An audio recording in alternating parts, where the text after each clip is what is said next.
Tenía 10 años de edad. Era la primera vez que yo escuchaba una teoría tan importante para la sociedad y tan desconocida para mí, un niño de 10 años. Estudiaba en una escuela del Estado y el profesor aquel día nos trajo la novedad del día. Ingresó a clase y dijo: hoy hablaremos de cómo el universo fue creado. Yo tenía una idea clara porque desde esa edad yo ya estudiaba la palabra de Dios. Para mí todo era tan simple, no era nada complejo, era tan sencillo. Todo es creación de Dios, todo existe un creador. Pero aquel día el profesor trató de convencer a toda la clase, de decirnos de que esa idea de que todo esto viene por un creador no es real.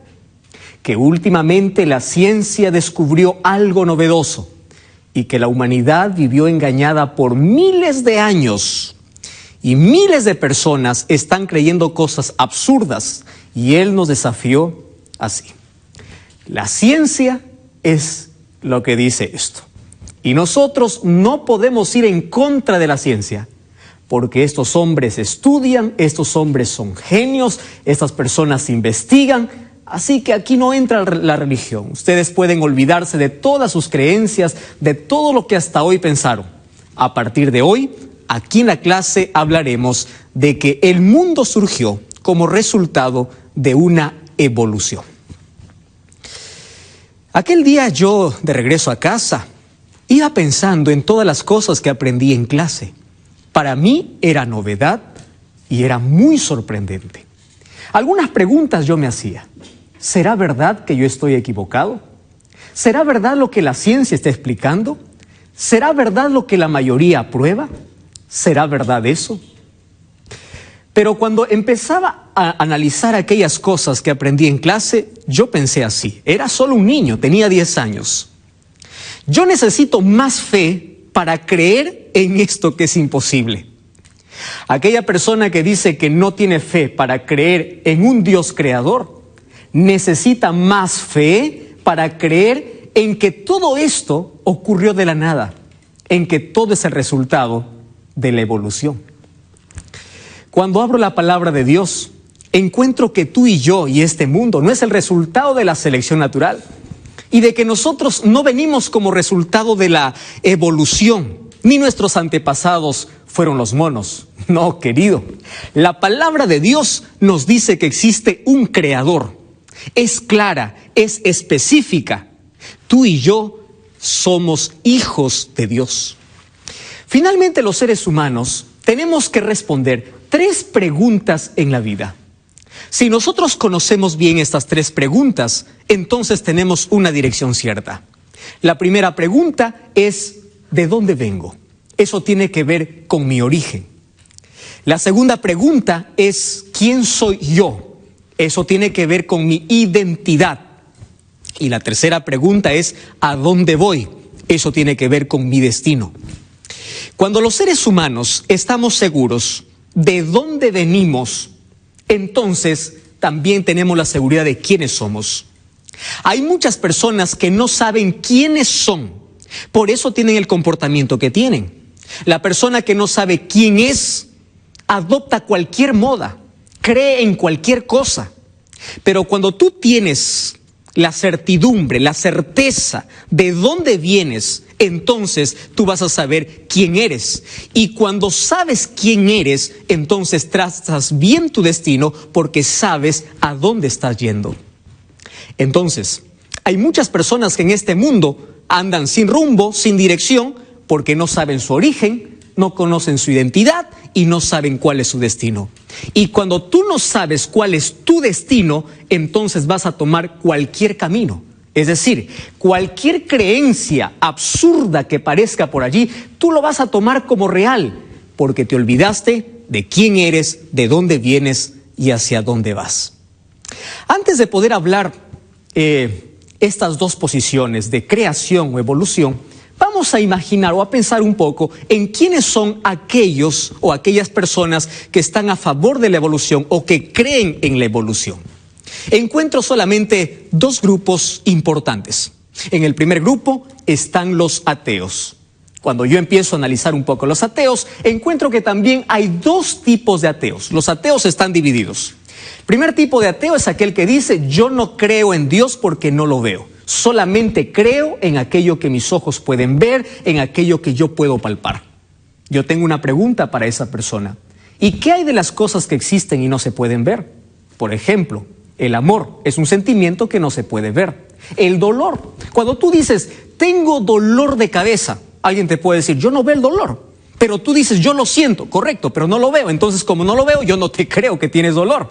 Te das cuenta que hay cosas que no vemos y sí creemos porque sentimos, porque hay evidencias. Te das cuenta que, ¿qué pasaría si todos los seres humanos solamente creyésemos en aquello que vemos, en aquello que pasamos por laboratorio? Es como si le dijeras a un niñito: mira mi cerebro, y él te dice: ¿dónde está? Solo veo tu cabeza. No, yo tengo cerebro. Y él te dice: yo no veo tu cerebro. Entonces quiere decir que no tienes. Eso no es verdad, porque todos sabemos que tenemos cerebro. Hay muchas cosas que no se pueden palpar, no se pueden tocar, no se pueden mirar, pero existe y es real. Y una de esas es Dios. Ahora, el segundo tipo de ateo es ateo o decidió ser ateo porque tiene una amargura en el corazón. Es decir, en su cabeza hubieron tantas preguntas que no logró resolver en un momento difícil de la vida. Encuentra personas que niegan la existencia de Dios, no porque sea una teoría, no porque la ciencia diga, sino porque en su corazón hay resentimiento contra Dios. Porque en algún momento de la vida ellos se cuestionaron. Puede ser después de una tragedia, después que perdieron un hijo, después que perdieron un familiar, después que ocurrió alguna cosa difícil en su vida. Ellos miraron para el cielo y preguntaron: Señor, ¿dónde estuviste? ¿Por qué no me protegiste? ¿Por qué no evitaste que esto pueda tocar mi vida? Entonces, al no encontrar respuestas, ellos llegan a la conclusión: Dios no existe. Ahí está el grupo de personas que dice: si Dios existiese, ¿por qué hay tanta maldad?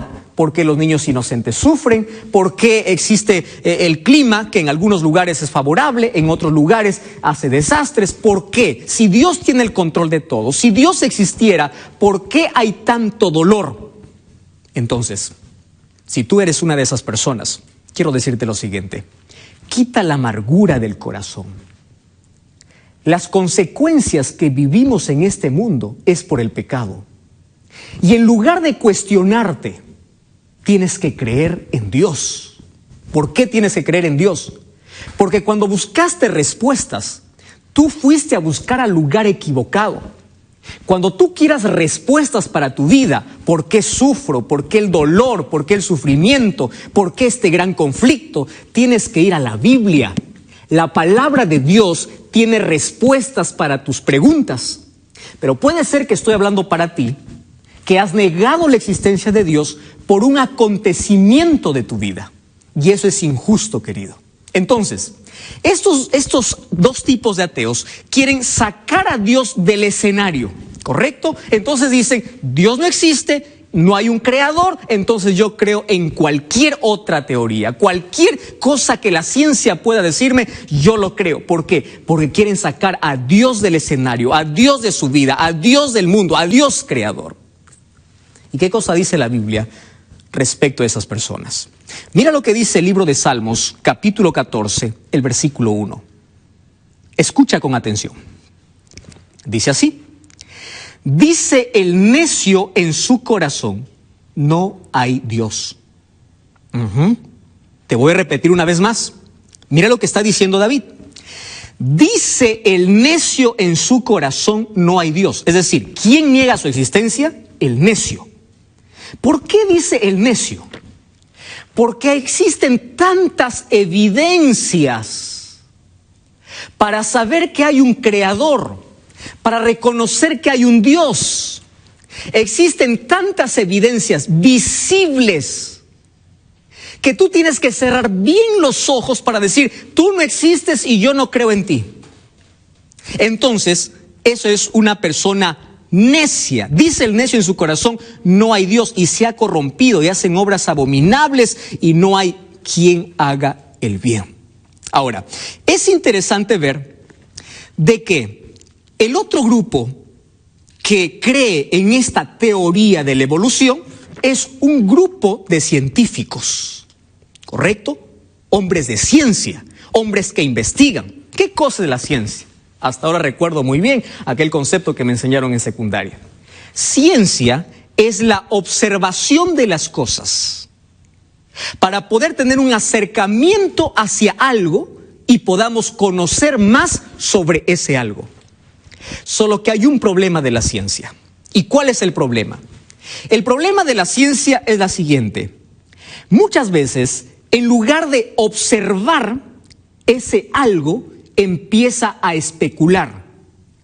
Lo que no entiende, empieza a teorizar, a dar por hecho de que así es. Y de allí nació esta teoría de la evolución.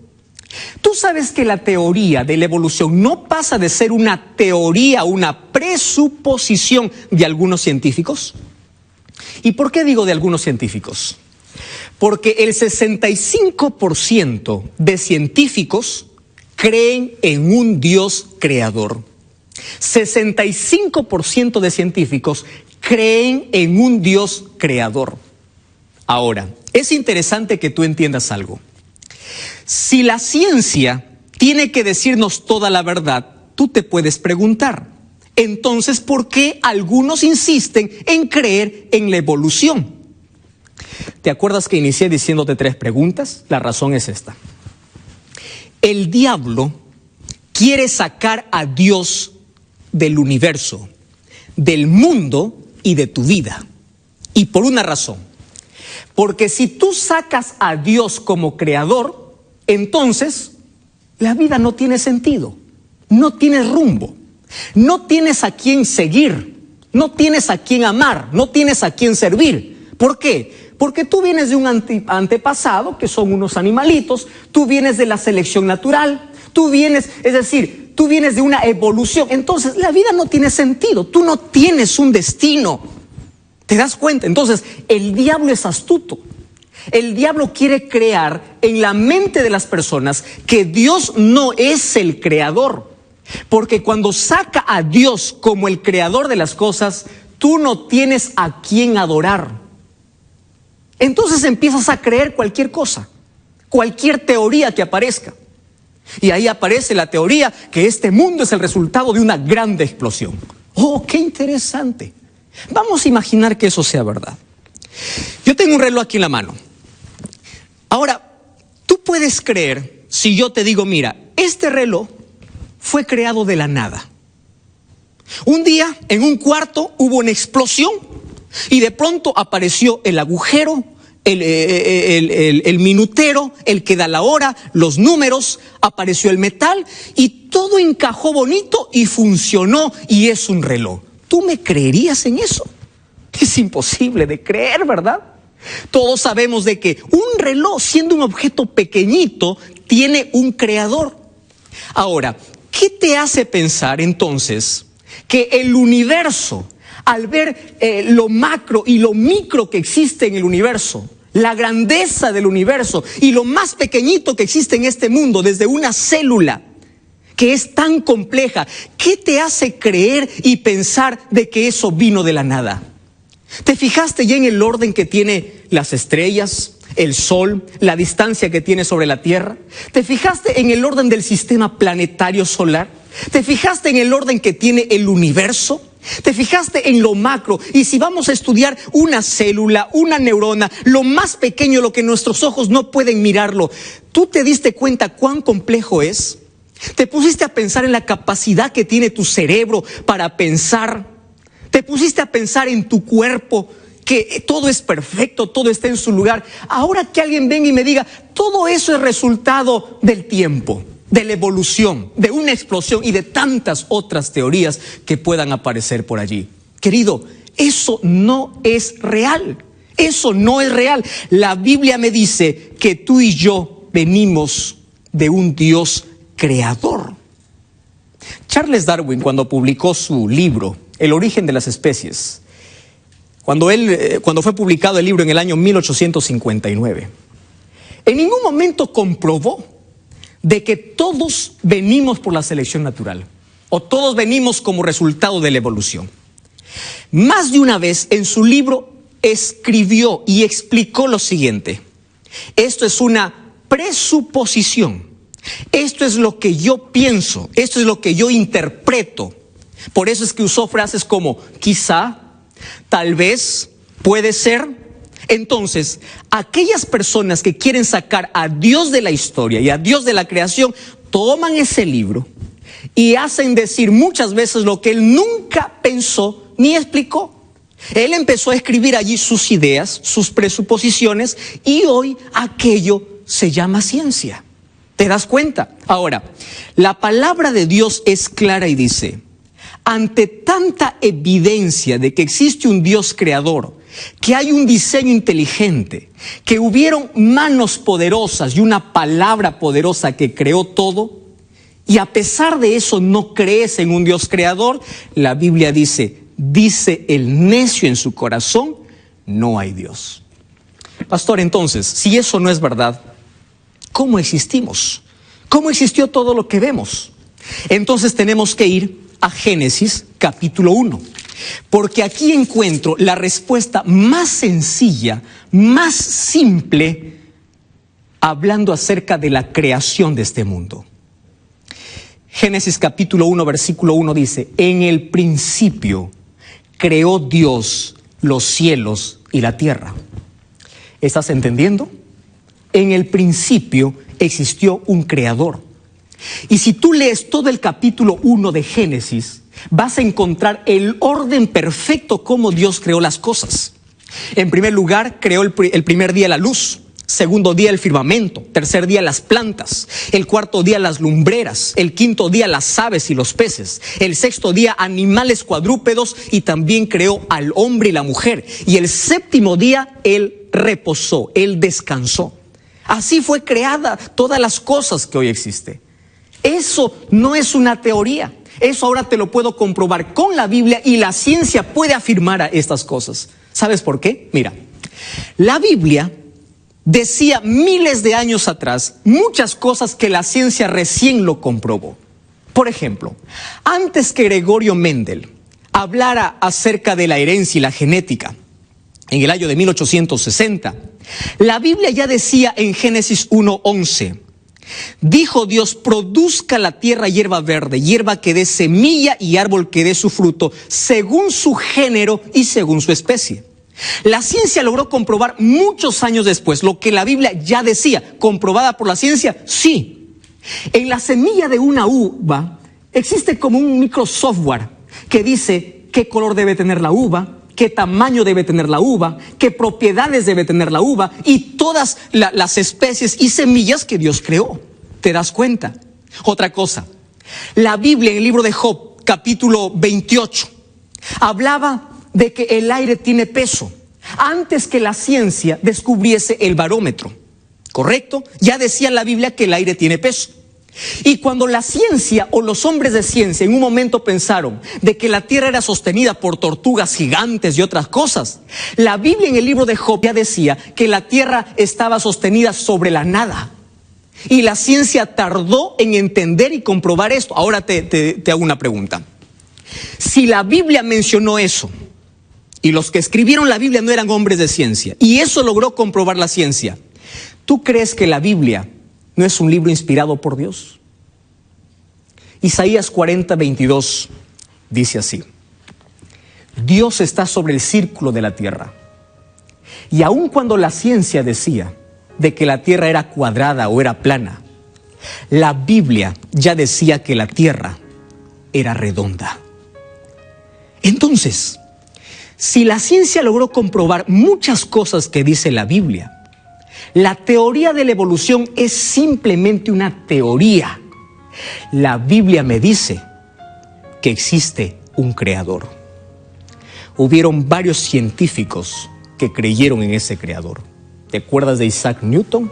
Aquel que descubrió la ley de la gravedad, aquel que dio lugar a muchos cálculos que hoy la ciencia usa. Él dijo lo siguiente: un ateo que es científico es una persona incompleta, porque lo que la ciencia no logra explicar, entonces él tampoco puede penetrar. Isaac Newton fue un estudioso de la palabra de Dios y él creía en un Dios creador. ¿Te acuerdas de Blaise Pascal, un filósofo y científico francés?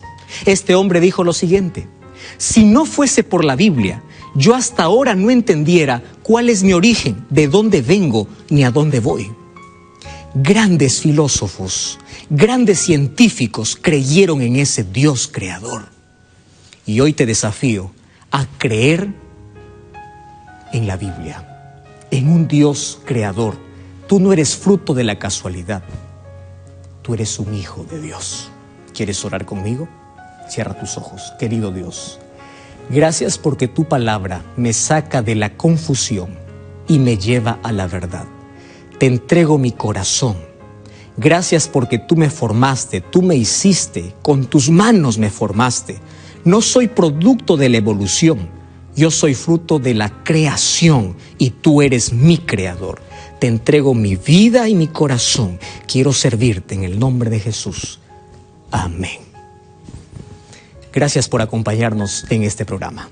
Recuerda que la verdad te da libertad y te prepara para la eternidad.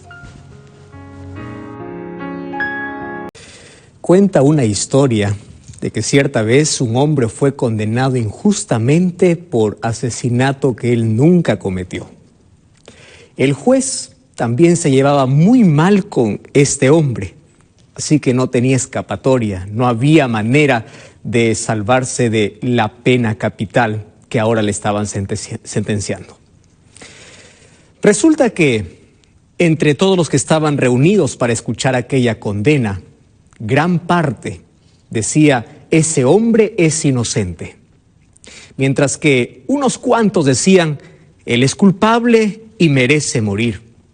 El juez, como no era un allegado aquel que estaba siendo condenado, pero quería también escuchar la voz de la gente que estaba ahí reunida, y para querer impresionar al público y que todos puedan aplaudir al juez y puedan decir: este es un humano, esta es una persona que escucha y que entiende, el juez decidió hacer lo siguiente.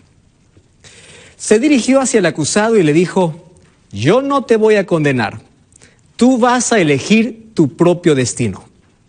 Aquí en mi mano tengo 2 papeles. Y esos 2 papeles van a estar 2 destinos, el cual tú tienes que elegir. En uno de ellos yo voy a escribir acusado o condenado. Y en el otro papel va a estar escrito la palabra inocente. Si tú tomas la palabra condenado, vas a morir. Si tú tomas la palabra inocente, vas a ser libre. Toda la gente aplaudió. Dijo: qué sabia decisión de este juez. Qué imparcial es este hombre, qué humano es este hombre. Así que el acusado, al ver de que por allí no estaba tan bien el asunto y probablemente habría una trampa, dijo: está bien. Así que el juez escribió y ahí estaban los 2 papeles en su mano. Le dijo: ahora están los 2 papeles. Tú eliges ser condenado o ser libre. Aquel condenado tomó uno de los 2 papeles y lo único que hizo es comerlo. Lo puso a su boca y lo comió. Y toda la gente se quedó asombrada, sorprendida, y dijo: ¿qué hizo este hombre? El juez se enfureció y dijo: ¿y ahora cómo vamos a saber si eres condenado o libre? Y él le respondió: pues fácil, señor.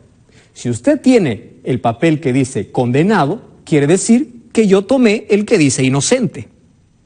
Así que, ante toda esta respuesta que le dio este acusado, al rey o a este juez no le quedó otra cosa que abrir el papel que tenía, y el papel que el juez tenía decía condenado. Así que, por más que pueda él molestarse o con no muy buena gana, tuvo que liberar a este hombre. Y él salió victorioso diciendo: todo eso fue por mi inteligencia. La verdad, todas las personas que se habían reunido dijeron: ese muchacho era sabio. Ese muchacho era sabio. Ese hombre era sabio. Cuando yo leí esta historia, pensé en lo siguiente: los seres humanos tendemos a confundir algunos términos. Y nosotros empezamos a dar nombres y conceptos a algunas cosas que la Biblia no menciona. Por ejemplo, cuando se habla de sabiduría, siempre se le confunde con astucia. Yo no diría que este hombre era sabio. Este hombre era hábil, era listo, este hombre era astuto, era una persona que tenía inteligencia, pero no sabiduría. Porque según el concepto bíblico, sabiduría no es actuar con astucia. Vivimos en un mundo lleno de personas astutas, donde abunda la astucia y la sabiduría cada vez es más escasa. ¿Qué cosa es sabiduría en el concepto bíblico? Los seres humanos decimos, cuando queremos dar un concepto acerca de sabiduría, sabiduría es aquella persona que tiene brillante conocimiento de todo. Mientras más elevado conocimiento tengas, eres una persona sabia, eres una persona admirada, eres respetada, eres sabio. Ese es el concepto humano. Escuché también a más de uno decir, sabio es la persona que ya vivió muchos años, y han asociado la sabiduría con la experiencia. Pero hoy quiero decirte algo importante. Según el concepto bíblico, sabiduría no tiene nada que ver ni con experiencia ni con conocimiento. No, sabiduría tiene que ver con un principio. Y si vamos a Proverbios capítulo 1, versículo 7, encuentro la siguiente declaración. El principio de la sabiduría es el temor a Jehová. Quiere decir que aquí no importa la edad que tengas, no importa la experiencia o inexperiencia que tengas, no importa el conocimiento de literatura, de bibliotecas, de cosas, de cultura, de educación, de títulos que puedas tener en la vida. Sabiduría no tiene que ver ni con conocimiento ni con experiencia. Sabiduría tiene que ver con temor a Dios. Un día Dios se presentó a Salomón en un sueño y le dijo así: pídeme lo que tú quieras, yo te voy a dar. ¿Qué hubieses pedido tú si Dios también hoy se presentase a ti en un sueño y te dijera: Juan, Roberto, Julio, pídeme lo que quieras y mañana lo tendrás? Más de uno pediría sanidad, pediría trabajo, pediría fortuna, no sé qué cosa pedirías, pero ¿sabes qué cosa pidió Salomón? Salomón pidió sabiduría. ¿Y qué cosa estaba pidiendo? Salomón estaba pidiendo a Dios una relación con él. Cuando le estaba diciendo, Señor, yo quiero sabiduría, le estaba diciendo, quiero que me enseñes a caminar en el camino correcto.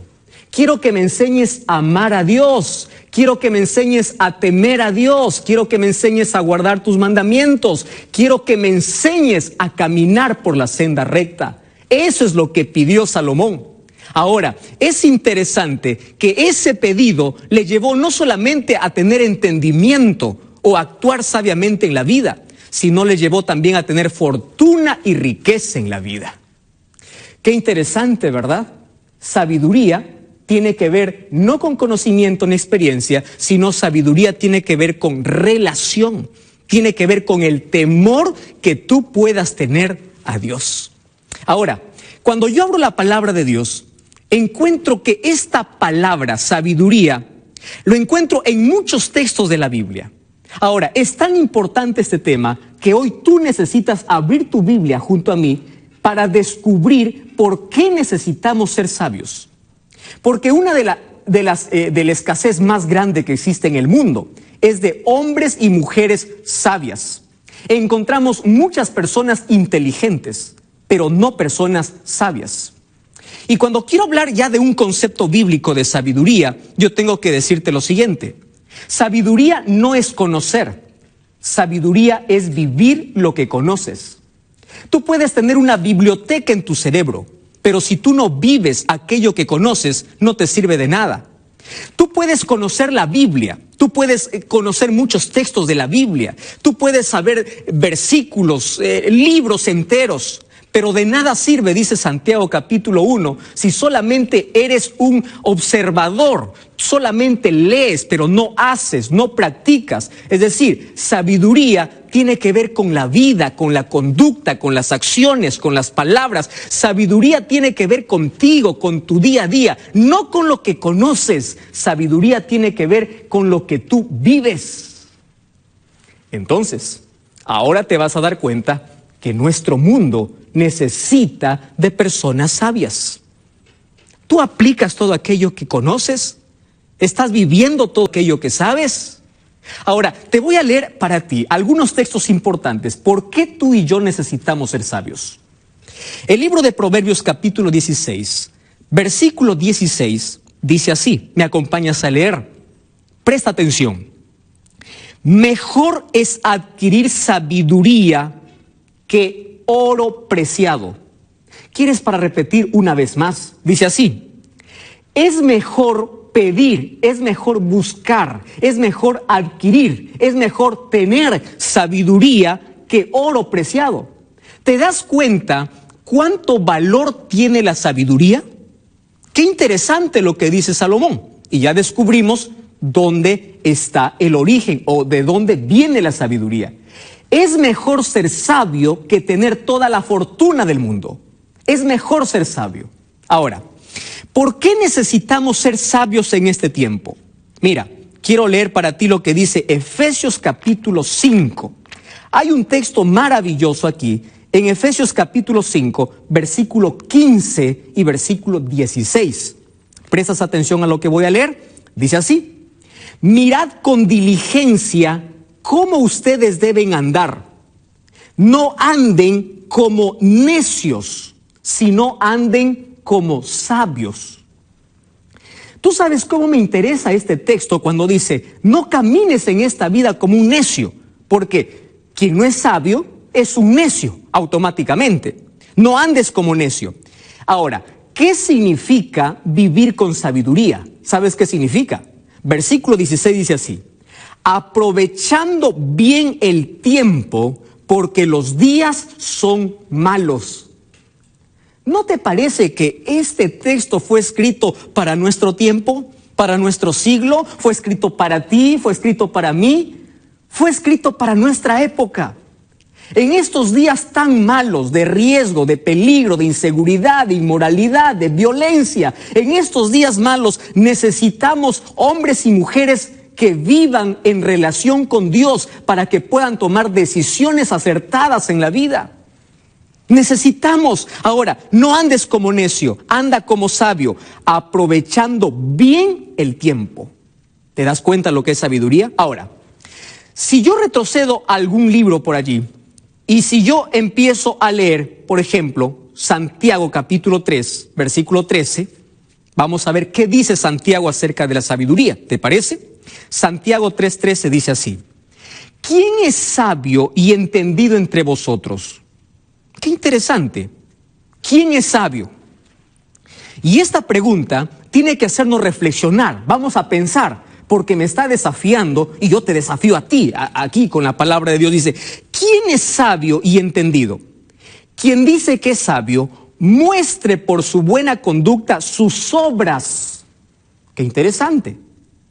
Entonces, el texto anterior me decía, un sabio es aquel que aprovecha su tiempo. ¿Correcto? Porque sabe que los días son malos. Aquí Santiago me dice, el sabio y entendido es aquel que muestra por su buena conducta sus obras.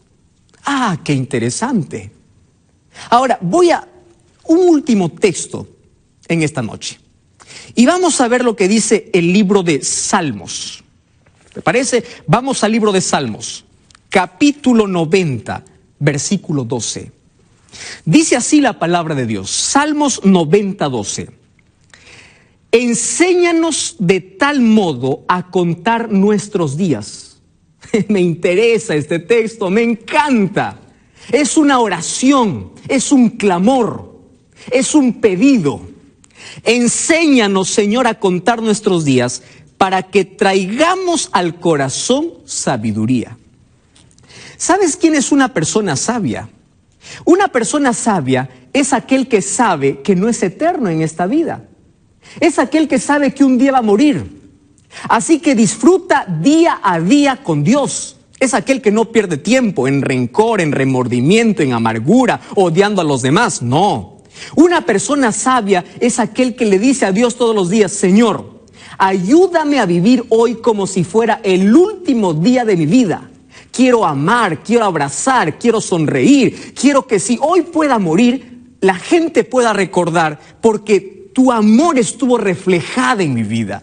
Enséñame entonces a contar mis días. Enséñame a no malgastar mi tiempo, a no desaprovechar mi tiempo. Enséñame a vivir correctamente. Enséñame a vivir en tu amor, en tus caminos, porque eso es sabiduría. ¿Sabes una cosa? Una persona sabia es la persona que sabe que no tiene mucho tiempo y no posterga las decisiones importantes, mucho menos las decisiones que tienen que ver con vida eterna. Una persona sabia no está diciendo: yo no acepto a Jesús hoy, lo acepto después. No, porque sabe que sus días son cortos. Ahora, una persona sabia es aquel que sabe invertir su tiempo. Ahora yo te hago una pregunta. Mira, ¿sabes? ¿Te has puesto a pensar cuál es la mayor inversión de la vida que el ser humano puede hacer? ¿Ya pensaste en eso? No me digas que la mayor inversión es en educación. Invertir en educación es muy bueno, pero no es la mayor. No me digas que la mayor inversión es tener una fortuna. No, es bueno, pero no es la mayor. La mayor inversión de la vida es vivir para Jesús, es vivir con Jesús. ¿Por qué una persona invierte? Porque quiere ganar, ¿verdad? Ahora te voy a demostrar que cuando tú vives con Jesús, tú ganas. ¿Quieres para demostrarte? Mira, ¿cuántos años vive el ser humano? Vamos a ponerle 80, 90, 100 años. Si tú das esos 80 años a Jesús, Jesús te da la eternidad. Te pregunto, ¿quién gana? ¿Acaso no ganas tú? Sí, estás ganando. Jesús, Dios te dice: acuérdate de tu Creador en los días de tu juventud. Dame tu juventud, yo te doy la eternidad. ¿No te parece que es una buena inversión? Si tú buscas primero el reino de Dios, es decir, cada primera hora de cada mañana vas a la presencia de Dios y buscas a Dios de todo corazón, le estás dando una hora al Señor. Pero es mejor tener una hora con el Señor y 23 horas de bendición. ¿No te parece que es una buena inversión dar la vida a Jesús, amanecer con Jesús, trabajar con Jesús, vivir para Jesús? Entonces te pregunto, ¿ya estás haciendo tú esa inversión? Ahora, esto es ser sabios, saber invertir, saber vivir, saber que los tiempos son cortos, saber que los días son malos, saber que podemos tomar decisiones acertadas. ¿Y sabes quién no es una persona sabia? No es sabio aquel que malgasta su vida en otras cosas efímeras de la vida y no se desgasta o no se entrega a Jesús, no se gasta para Jesús. Eso no es de sabios. Ahora, permíteme leer un último texto. Romanos capítulo 13, versículo 11, dice así: y esto conociendo el tiempo, que es hora de levantarnos del sueño. ¿Sabes quién está escribiendo? El apóstol Pablo. Y te está escribiendo a ti, a mí también. Porque ahora está más cerca nuestra salvación que cuando creímos. La noche está avanzada, se acerca el día. Desecha las obras de las tinieblas y vístete de las armas de la luz. Versículo 13 dice: andemos como de día, honestamente, no en glotonerías y borracheras, no en lujurias ni lascivas, no en contiendas ni envidia. Es decir, apártate del pecado y empieza a vivir sabiamente. Empieza a contar tus horas, tus días, tus minutos, sabiendo que en cualquier momento tú vas a morir. Vive con sabiduría. Vivir con sabiduría es invertir en Dios. Me interesa la manera como inicia. Entonces, conociendo el tiempo, una persona sabia conoce el tiempo en que vive. Y estamos viviendo en el tiempo del fin. Cuando habla aquí de tiempo, hay dos palabras para describir tiempo. La primera es cronos y la segunda es kairos. Cronos es un tiempo puntual. Ahora es el tiempo puntual, lo que estás viendo en tu reloj. Y kairos es una palabra que habla de un tiempo indeterminado. Cuando tú dices no tengo tiempo, me falta tiempo, estás hablando del kairos. Ahora aquí dice, conoce el tiempo. Estamos viviendo en la parte final de la historia. No tenemos más tiempo. Es hora de entregar a Jesús el corazón. Es hora de invertir la vida en Jesús. Es hora de entregarse sin miedo a Jesús. Y te dice, es hora que abandones el pecado. Es hora que andes honestamente. No en glotonerías. Tú puedes decir, pastor, yo no soy glotón. No, pero si en tu corazón siempre hay ese sentimiento de querer más y más de otra cosa, menos de Dios, también eso es glotonería. Y tú puedes decir, pastor, yo no soy borracho. Borracho no solamente es aquel que bebe alcohol. Borracho también es aquel que no distingue entre el bien y el mal y anda perdido, no sabe dónde está, no sabe en qué tiempo vive. Y Jesús esta noche te dice, yo soy la sabiduría. Si tú quieres ser sabio, tienes que venir a mí. Y cuando vienes a mí, distingues perfectamente aquello que te hace daño y aquello que te hace bien. Cuando tú eres sabio, empiezas a poner en prioridad tu vida, a priorizar tus cosas. Cuando tú eres sabio, ¿sabes lo que sucede? Empiezas a buscar más las cosas eternas que las cosas temporales de la vida. Te pregunto, ¿eres sabio? Necesitamos ser sabios en este tiempo, no astutos. Inteligentes hay muchos. Tú necesitas ser sabio. Quiero que cierres tus ojos y repitas conmigo esta oración. Querido Dios, gracias porque tu palabra me desafía a ser sabio, a vivir con sabiduría cada día de mi vida. Hoy te entrego mi corazón, mi tiempo, mi vida, mis talentos, mis capacidades. Lo que recibí de ti, quiero usarlo para tu servicio. Enséñame a contar mis días y a vivir cada día dependiendo de ti. Quiero ser sabio. No solamente quiero tener conocimiento, quiero aplicar a mi vida, quiero vivir una relación contigo. Así evitaré heridas y fracasos en la vida. Toma mi corazón, me entrego a ti. Quiero conocer más de tu palabra en el nombre de Jesús. Amén. Gracias por acompañarnos en esta noche. Recuerda que la verdad te da libertad y te prepara para la eternidad.